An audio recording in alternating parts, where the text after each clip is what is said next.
হাতের কাছে থাকা কয়েকটি উপকরণ দিয়ে একটি কেকের রেসিপি শেয়ার করতে চলে এসেছি। আর সেটা খুব সহজভাবে তৈরি করা দেখানোর চেষ্টা করেছি বা শেয়ার করেছি।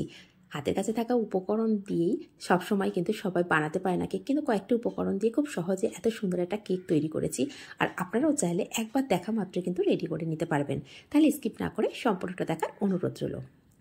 কেক তৈরি করার সময় হাতের কাছে সবার মেজারিং কাপ থাকে না, সেই জন্য হাতের কাছে থাকা যে কোনো বাটি মেপে নিলেই কিন্তু হবে। তো এখানে আমি একটা বাটি সেট করে নিয়েছি।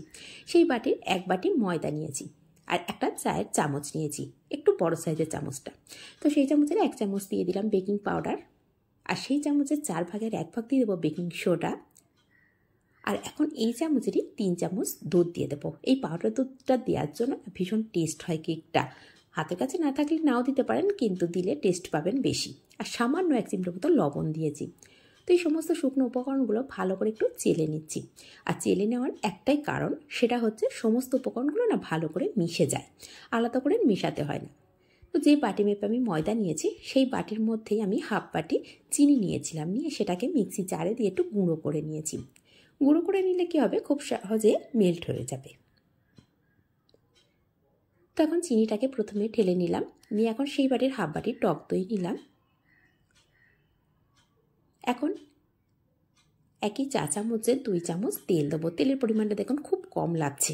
আর এখানে দিয়ে দিলাম হাফ বাটি দুধ। এটা রুম টেম্পারেচারে ছিল, দুধটা জাল করে নেওয়া, ঠান্ডাও না গরমও না, রুম টেম্পারেচারে থাকায় দুধ নিয়েছি হাফ বাটি। নিয়ে এখন ভালো করে এটাকে মিশিয়ে নিচ্ছি। তো ভালো করে মেশানোর পরে এখন আমি দিয়ে দিলাম সামান্য একটু ভ্যানিলা এসেন্স। তো এখানে বাটিটা ছোট হয়ে গেছে, সেই জন্য একটু বড় বাটি নিলাম আর ভালো করে মিশিয়ে নিচ্ছি। নিয়ে দেখুন একটু ব্যাটারটা ঘন হয়ে গেছে, যে মিশ্রণটা রেডি করেছিলাম। যখন দেখবো একটু ক্রিমের মতো হয়ে গেছে না, তখন অল্প অল্প করে এই ময়দার মিশ্রণটা দিয়ে একটা ব্যাটার রেডি করে নেব। আর একবারে ময়দাটা দিতে যাবেন না, তাহলে ভিতরে কিন্তু দলা পাকিয়ে যাবে বা লাম্পস থেকে যাবে। তো সেক্ষেত্রে অল্প অল্প করে দিয়ে ময়দার মিশ্রণটা ভালো করে এইভাবে মিশিয়ে নিতে হবে। আর একটু আমার হাতের দিকে খেয়াল করলে বুঝতে পারবেন, আমি কিন্তু একভাবে হাতটা ঘোরাচ্ছি না, হাত একবার ঘোরাচ্ছি, কিন্তু হাতের মধ্যে যে হুইস্কিটা আছে সেটাই কিন্তু বারে বারে ঘুরিয়ে দিচ্ছি, দিয়ে সম্পূর্ণটাই রেডি করছি। তো এখন দেখতে পাচ্ছেন রেডি করার পরে এটা অনেকটাই ঘন আছে, সেই জন্য আমি সামান্য 2 চামচ দুধ দিলাম, আবারও পরে 3 চামচ দুধ দিয়ে দিচ্ছি। একবারে বেশি দুধ দিতে পারছি না, কারণ হচ্ছে ব্যাটারটা যদি পাতলা হয়ে যায় না, কেকটা বেকিং করার সময় অনেকটা সময় নেবে। সেই জন্য তো যখন বেক করব তখন অনেকটা সময় নেবে বলে কিন্তু খুব বেশি পাতলা করা যাবে না, আবার বেশি ঘনও করা যাবে না। ঘন করলে কী হবে, কেকের উপরটা ফেটে যাবে।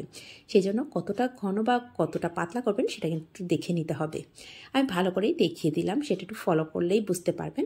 আর এখানে কিছু ড্রাই ফ্রুটস নিয়েছি কাজু, আমন্ড, কিশমিশ, পেস্তা আর কিছুটা চীনাবাদাম, আর এখানে নিয়েছি কিছুটা চেরি। তো সমস্ত ড্রাই ফ্রুটসগুলো নিয়ে সামান্য একটু ময়দা দিয়ে ভালো করে মিশিয়ে নিচ্ছি। এতে করে কেকের মধ্যে খুব ভালো করে এই ড্রাই ফ্রুটসগুলো চলে যাবে আর এক জায়গায় তলা পাকিয়ে যাবে না। যখন কেকটা কাটা হবে না, বিভিন্ন জায়গায় বিভিন্নভাবে এই ড্রাই ফ্রুটসগুলো থাকে। আর দেখবেন ময়দা মাখিয়ে না দিলে একদম নিচের দিকে সব ড্রাই ফ্রুটসগুলো দলা পাকিয়ে যায়, এক জায়গায় জড়ো হয়ে যায়, সেক্ষেত্রে কেকটা তো ভালো লাগে না। তো ব্যাটারটা আমার রেডি করা হয়ে গেছে, সাইড করে রেখে এদিকে কেক টিনটা আমি রেডি করে নেব। তো এখানে 1 চামচ তেল দিয়ে দিয়েছি, দিয়ে ভালো করে ব্রাশ করে নিচ্ছি। আর এখানে একটু তেলের পরিমাণটা একটু বেশি দেবেন, এতে করে এখন দেখুন ময়দা দিয়েছি, তো একটু বেশি পরিমাণে তেল দেওয়ার পরে না, ময়দাটা দিয়ে যখন এইভাবে পুরো টিনটাতে লাগিয়ে নেব, খুব সুন্দরভাবে লাগানো হয়ে যাবে, এতে করে কেকটা পুড়ে যাবে না। আর যদি হাতের কাছে বাটার পেপার থাকে, সেক্ষেত্রে অবশ্যই বাটার পেপার ব্যবহার করতে পারেন, কিন্তু সবসময় সবার হাতের কাছে কিন্তু বাটার পেপার থাকে না, সেই জন্য এই প্রসেসটা অবশ্যই ফলো করতে পারেন।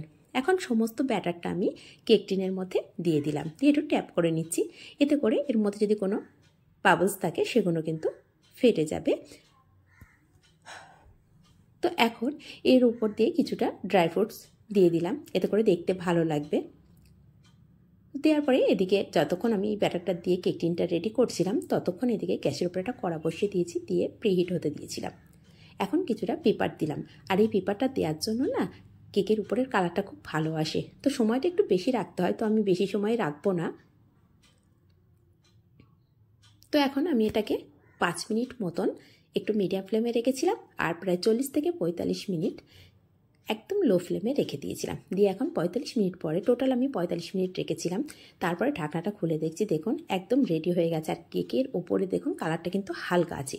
যদি একটু হালকা বেশি করতে যান সেক্ষেত্রে ফ্লেমটা লো রেখে আরও 5 মিনিট রাখতে পারেন।